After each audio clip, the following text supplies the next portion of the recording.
جو بات گنتی کے چند دنوں سے شروع ہوئی تھی وہ سالہ سال تک چلی ہے، کئی زمانوں میں بٹ گئی ہے۔ جو بات گنتی کے چند دنوں سے شروع ہوئی تھی وہ سالہ سال تک چلی ہے، کئی زمانوں میں بٹ گئی ہے۔ میں ان زمانوں میں لمحہ لمحہ تمہاری نظروں کے بن رہا ہوں۔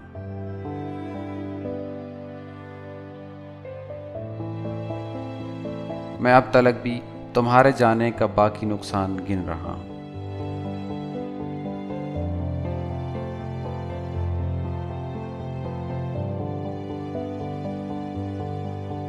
مجھے زمانہ یہ کہہ رہا تھا کہ رائے گانی مبالغہ ہے، بھلا تمہاری جدائی کا دکھ زماں مکاں کو ہلا رہا ہے؟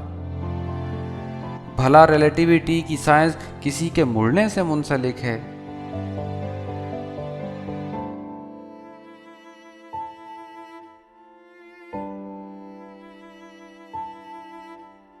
انہیں بتاؤ تمہارے جانے کا دکھ اٹھا کر فقط اکیلا وہ میں نہیں تھا جو ذرہ ذرہ بکھر گیا تھا۔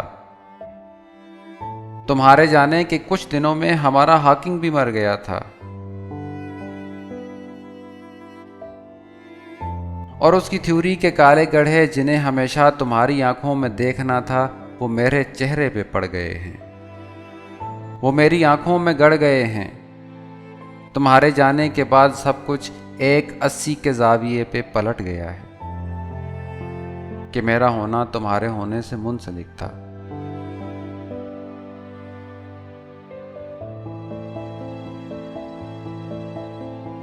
تمہاری آنکھوں کی روشنی تھی تو میں بھی دنیا میں ہو رہا تھا، تمہارے لہجے کے سر ملے تھے تو میں بنا تھا، تمہارے ہاتھوں کا لمس ہاتھوں کو مل رہا تھا تو دیکھتا تھا ہمارے ہاتھوں کے ایٹموں کی دفع کی قوت کشش میں کیسے بدل رہی ہے۔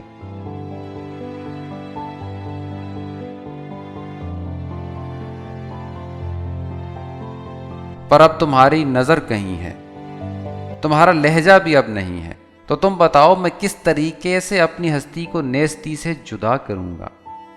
میں دنگ آنکھوں سے ساری دنیا کو دیکھتا ہوں اور اپنے ہونے کی کوئی علت تلاشتا ہوں۔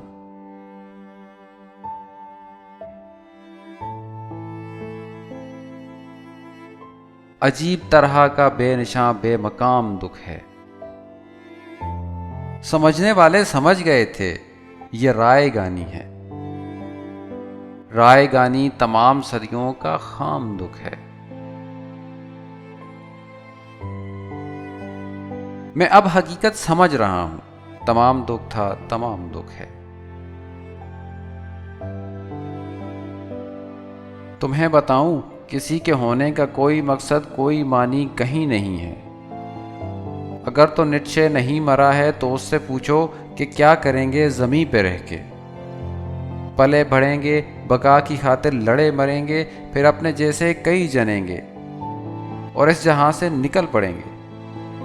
جنہیں جنیں گے وہ سب کے سب بھی یہی کریں گے، پلے بڑھیں گے، لڑے مریں گے، پھر ان کے بچے اور ان کے بچے۔ یہ کیا تماشا ہائے ہو ہے، یہ زندگی ہے تو آخ تھو ہے۔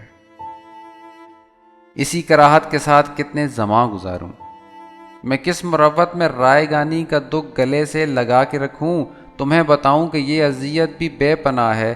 میں ایسی حالت میں جس جگہ جتنے دن رہا ہوں، میں اب تلک بھی تمہارے جانے کا باقی نقصان گن رہا ہوں۔